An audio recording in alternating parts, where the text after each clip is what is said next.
หาเอาព្រះគុណ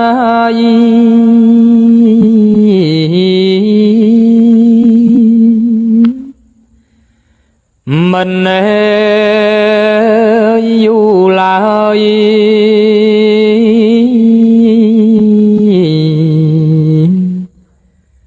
ព្រះទ្រង់ញៀនយាងចូលកាន់នឹកពេលចោលខ្ញុំអាណន់នៅកំព្រាខ្ញុំតែងធ្លាប់គោរព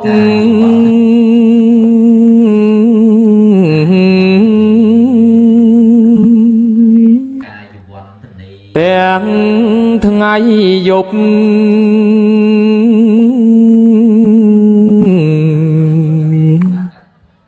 សពវេលាពេលស្រស់ព្រះគង់គី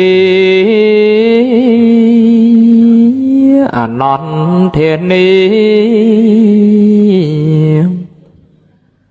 ដងមកថ្វាយ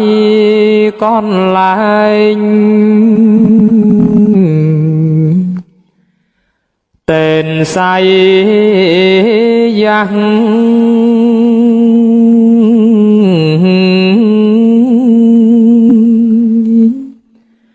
ខ្ញុំ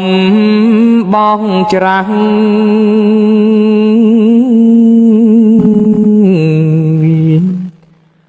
សពសង្សាយពុំមានចិននឿយណាយខ្ញុំខ្វល់ខ្វាយសពវេលាពេលព្រឹក